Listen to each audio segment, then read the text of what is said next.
முதல்ல எல்லாத்தையும் ஒரு பொதுவான கேள்வியை வைக்கணும்னு நினைக்கிறேன்.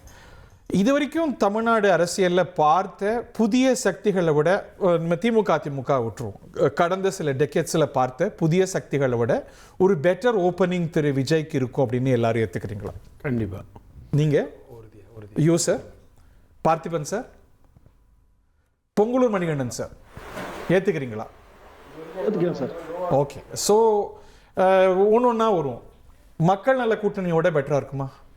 கண்டிப்பா மக்கள் நல கூட்டணியோட பெட்டராக இருக்குமா அவரோட சார்? அஃப்கோர்ஸ் நீங்கள் அப்படி தான் சொல்லுவீங்க.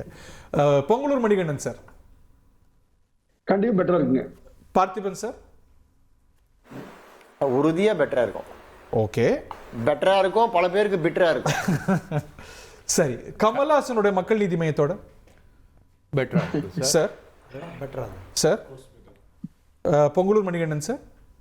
சார், இதுவரை இருந்த வேட்பாளர் கட்சியிலேயே அதிகம் ஓட்டு வாங்குவார். Okay, so but not above MGR. Thiru விஜயகாந்தை விட? விஜயகாந்துக்கு கிட்டத்தட்ட மோரார்லெஸ் வருவார், பட் நாட் அபவ் எம்ஜிஆர். இங்கே டிஸ்அக்ரிமெண்ட் ஸ்டார்ட் டு பிகின். விஜயகாந்தோட சற்றேறக்குறைய ஒன்றா தான் இருக்கும் அவரோட முதல் ஓப்பனிங் விட. நீங்க என்ன நினைக்கிறீங்க? கொஞ்சம் கூடுதலான வாக்கு சதவீதம் பெறக்கூடிய. எவ்வளோ பர்சன்டேஜில் வைப்பீங்க? அவர் வந்து கடைசியாக வந்து ஒரு 11.5% வரைக்கும் வந்தார் விஜயகாந்த் அவர். விஜயகாந்த் இவர் வந்து அப் டு ஒரு 15 வரைக்கும் போவார். நீங்க என்ன நினைக்கிறீங்க சார்? அவர் ஃபர்ஸ்ட் டைம் இருந்ததை விட டெஃபினெட்லி 3 டைம்ஸ் வருவார். 3 டைம்ஸ். ஓகே, நீங்க ஆப்வியஸ்லி அப்படி தான் சொல்லுவீங்க. 33 சொல்றாரு அவர். 33 வருங்கிறீங்களா? பொங்கலூர் மணிகண்டன் சார் 33னா ஆட்சி தான் சார். 15 வருங்க. 15 நீங்க வைக்கிறீங்க.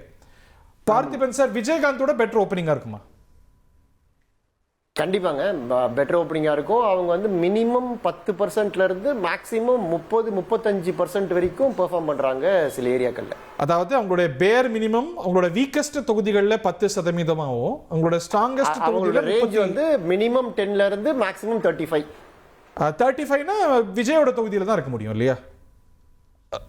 It could be only Perambur or 1-2 தொகுதிகளில். ஆமாம் ஆமாம். ஓகே, உங்கள் வியூஸ்? இல்லை சார், 33ன்றது வந்து ஒரு expected, but it is not so. இது வரைக்கும் அவரோட கிரே ஏரியா தான் அது. 33 அப்படின்னு வந்துட்டாங்கன்னா அவங்க வந்து ஏடிஎம்கேவையும் திமுகவையும் பின்னுக்கு தள்ளிடுவாங்க. இல்லை, அவர் சொல்கிற ரேஞ்ச் வந்து 10லேருந்து 33 வரைக்கும் சொல்லுவார். ஒரு சில கான்ஸ்டியூன்சியில் 10 இருக்கலாம், சில 12 இருக்கலாம், 15 இருக்கலாம், 18 இருக்கலாம், 33 வரைக்கும் போகுது அப்படிங்கிற. அதான் சார், இந்த ட்ரை கார்னர் 4 கார்னர் கண்டெஸ்ட்டில் 33ன்றது வந்து வின்னிங். கரெக்ட். அவர் சொல்கிறார் பெட்டர் வந்து 33ன்றது. பெரம்பூரில் வராதா? நீங்கள் உங்கள் தொகுதி தான் அது. பெரம்பூரில் கூட கஷ்டம்தான் சார். 33க்கெலாம் வர்றதுன்றது it is still not confirmed. Okay, இதையும் விவாதிப்போம். விஜய் அவரோட சொந்த தொகுதியில் ஜெயிப்பார் நினைக்கிறீங்களா? இல்லை தொகுதிகளில் அட்லீஸ்ட் ஒன்றுலையா ஜெயிப்பார் நினைக்கிறீங்களா? கடுமையான போட்டி இருக்கும்.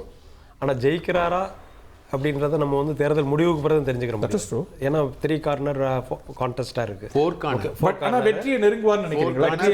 வெற்றியை நெருங்குவதற்கான வாய்ப்பு இருக்கிறது. அது தேர்தல் முடிவு தான் சொல்லலாம். ஆனால் கடுமையான போட்டி இருக்கும்.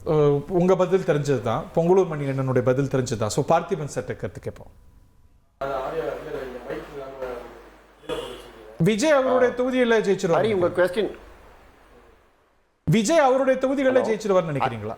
தொகுதிகளில் பெரம்பூர்ல உறுதியா ஜெயிச்சிருவாரு. திருச்சி கிழக்குல என்னால உறுதியா ஜெயிப்பாரான்றது சொல்ல முடியல. ஓகே, இப்போ வந்து ஒரு கன்சென்சஸ் என்னன்னா, முன்னெப்போதும் ஒரு தேர்ட் ஃபோர்ஸ் இந்த ரீசெண்ட் ஒரு திமுக எஸ்டாப்ளிஷ் ஆன பிறகு வந்த டெக்கேட்ஸில் ஒரு புதிய சக்தி பெற ஓப்பனிங் விட விஜயோடைய ஓப்பனிங் பெட்டராக இருக்கும்னு சற்றேறக்குறைய எல்லாரும் ஏற்றுக்கிறோம் சார். அதில் ஒரே ஒரு திருத்தம், சிரஞ்சீவிக்கும் இதே ஓப்பனிங் இருந்தது. Point taken. அது நாட் நெசசரிலி வின்னிங். ஸோ அதில் கன்சென்சஸ் இருக்கு. ஆனால் இப்போ இப்படி எடுக்கும்போது யார் வாக்குகளை கூடுதலாக பாதிப்பார் அப்படிங்கிற கேள்வியும் வருது. பார்த்திபன் சார், நீங்க தொடங்கி. இது வந்து 4 பேர் 4 விதமான ஒப்பீனியன் சொல்றாங்க. இது நம்ம அகிரா குரோசோவாவுடைய ரஷோமான் படம் மாதிரி தான். 4 வெர்ஷன் இருக்கு.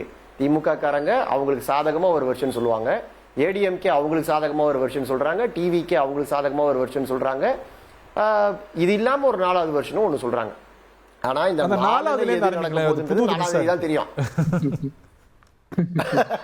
இல்ல, இது எல்லாமே இப்போ இவங்க 3 பேருமே தனிப்பணியா இப்ப திமுக ஆட்சி அப்படின்னு ஒரு தரப்பு சொல்லும், அதிமுக ஆட்சின்னு ஒரு தரப்பு சொல்லும், இல்ல நாங்க தான் சிஎம் அப்படின்னு விஜய் தரப்பு சொல்லுது. இது இல்ல ஒரு ஃபிராக்சர்டு மேண்டேட், இதுல யாராவது 2 பேர் சேர்ந்து தான் ஆட்சி அமைக்கணும்னு ஒரு 4வது தரப்பு சொல்லுது. அதுதான் 4வது வெர்ஷன். சோ இந்த 4ல எது நடக்கும்ன்றது 4ஆம் தேதி தான் நமக்கு உறுதியா தெரியும்.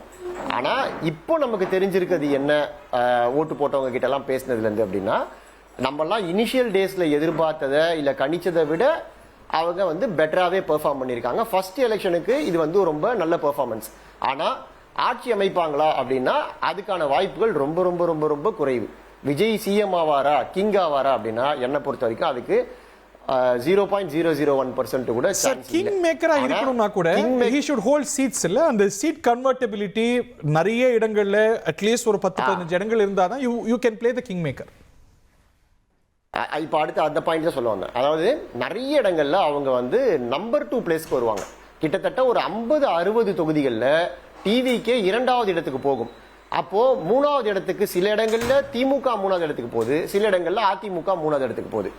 இது ஒரு யூனிஃபார்ம் எஃபெக்ட் இல்லையா? திமுக தமிழ்நாடு முழுக்க கும்மிடிப்பூண்டில இருந்து கன்னியாகுமரி வரைக்கும் ஒரே மாதிரி ஸ்பாயில் பண்றது, இல்ல அதிமுக ஒரே மாதிரி ஸ்பாயில் பண்றதுங்கிற எஃபெக்ட் இல்லையா? இல்ல ஏன்னா அது வந்து திமுகவுக்கு ஆதரவான ஒரு அலையோ இல்ல திமுகவுக்கு எதிர்ப்பான ஒரு அலையோ வீசல. அதே மாதிரி அதிமுக கண்டிப்பா ஆட்சிக்கு வரணும்னு ஒரு அலையும் இல்ல, அதிமுக வரவே கூடாது அப்படி திமுக சொல்லுவாங்களே இவங்க அடிமை கட்சின்னு, அந்த மாதிரி மனப்பான்மையும் இல்ல.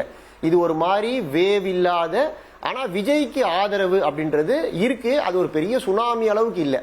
சோ இந்த மாதிரி ஒரு மிக்ஸ்டு சிச்சுவேஷன்ல நம்ம எலெக்ஷனை சந்திச்சிருக்கிறதுனால அது ஒவ்வொரு இடத்துல யாரு ஸ்ட்ராங்கா இருக்காங்களோ அவங்கள பாதிக்குது. ஒரு இடத்துல திமுக ஸ்ட்ராங்கா இருக்கிறவங்கள பாதிக்குதா, ஸ்ட்ராங்கா இருக்கிறவங்கள பாதிக்குது. ஸ்ட்ராங்கா இருக்கிறவங்க மேல ஒரு ஆன்டி இன்கம்பன்சி அங்க இருக்கு. இவர் தாங்க காலங்காலமா இருக்காரு, எனக்கு ஒண்ணுமே செய்யலங்க, அது திமுக காரரோ அதிமுக காரரோ. அப்போ அவருக்கு எதிரான ஒரு மைண்ட் செட் இந்த விஜய் ஆதரவு கூட சேரும் போது அது ஆப்வியஸா ஒரு டெஃபினிட்டிவ் கன்க்ளூஷன் கொண்டு முடியுமா? ஒரு உதாரணத்தோட கேக்குறேன். சென்னையில திமுகவை அவர் கூடுதலா பாதிக்கிறார், கொங்கு மண்டலத்துல அதிமுகவை கூடுதலா பாதிக்கிறார், இல்ல சேலத்துல அதிமுகவை கூடுதலா பாதிக்கிறார்னு ஒரு கன்க்ளூஷனுக்கு வந்துட முடியுமா? அப்படிதான். இப்ப சென்னை, இப்ப உதாரணத்துக்கு சென்னையில திமுக இழக்கிறதுக்கு ஒண்ணுமே கிடையாது. அதிமுக 16க்கு 16 திமுக தான் வச்சிருக்கு. அந்த இடத்துல இவங்க வாங்குற ஓட்டு திமுகவை தான் பாதிக்குது. அப்ப திமுகவை பாதிக்கும் போது 2 ஆப்ஷன். ஒண்ணு, திமுகவை பாதிச்சு இவங்களே எம்எல்ஏவா ஆகணும், சீட்டா கன்வெர்ட் ஆகணும். இல்லைன்னா இவங்க குறைக்கிற அந்த 20,000-30,000 ஓட்டுனால அதிமுக மேல போய் அவங்க வந்து வின் ஆகணும். இதுதான் சென்னையில. சோ சென்னையில இவங்க வந்து அதிமுகவுக்கு உதவி பண்றாங்க. ஆனா கொங்குல இதே மாதிரி இதே விஷயம் அதிமுகவுக்கு எதிராக நடக்குது. அங்க அதிமுகவை சரிச்சு திமுகவுக்கு எட்ஜி கொடுக்கறதுக்கு டிவிக்கே ஹெல்ப் பண்ணுது. இதுல எக்ஸெப்ஷன் யாரு அப்படின்னா, எங்க எது நடந்தாலும் என் தொகுதியை நான் கண்ட்ரோல்ல வச்சிருக்கேன்னு சொல்லக்கூடிய ஆட்கள் திமுகலயும் இருக்காங்க அதிமுகலயும் இருக்காங்க. அந்த மாதிரி ஆட்கள் தொகுதி அது வந்து ரோபஸ்டான தொகுதி. அவங்க தங்களுடைய தனிப்பட்ட செல்வாக்கு, மக்கள் கூட இருக்கிற டெய்லி அவங்க கூட கலந்து பழகிற தன்மை, இதன் மூலமா அவங்க தங்களோட தொகுதியை தக்க வச்சுக்கிறாங்க. அப்படி இல்லாதவங்க வெறும் கட்சியும் சின்னத்தையும் தலைமையும் மட்டும் நம்பி இருக்கிறவங்க தாவேக்கா அலையால தாக்கப்படுறாங்க. இல்ல இப்ப உங்களோட ஒரு பிரமிஸ் மட்டும் சேலஞ்ச் பண்ணணும்னு நினைக்கிறேன். ஒரு இடத்துல எந்த பார்ட்டி வீக்கஸ்டா உங்களை அதிகமா பாதிச்சிட மாட்டாரு, அந்த ஓட்டு தான் லூசா ஈஸியா வெளியில விலகும் போகும். சென்னையில சில இடங்கள்ல இது என்னன்னா, அது என்னன்னா சேஞ்ச் வேணும், இப்ப இருக்கிறது வேண்டாம், மாற்றம் வேணும்ன்றதுதான் இந்த டிவிக்கு ஆதரவா இருக்கவங்க எல்லாரும் முன்வைக்கக்கூடிய ஒரு விஷயம். அது மாற்றம்ன்றது வெறும் ஆட்சி மாற்றம் மட்டும் கிடையாது. இப்ப என் தொகுதியில தொடர்ந்து எம்எல்ஏவா அதிமுக காரர் இருக்காருன்னு வச்சுக்கோங்களேன். இப்போ வந்து ஆர்பி உதயகுமார் 3 முறை தொடர்ந்து அங்கேயே இருக்காரு. ஆட்சி இருந்தாலும் அவர் தான் எம்எல்ஏவா இருக்காரு 3 முறைன்னா, ஆர்பி உதயகுமாருக்கு எதிராக ஒரு மனநிலை, அதிருப்தி மனநிலை அங்க உருவாகுது. அப்போ அந்த அதிருப்தியான ஆட்களுக்கெல்லாம் அவங்க போய் திமுக ஓட்டு போட மாட்டாங்க.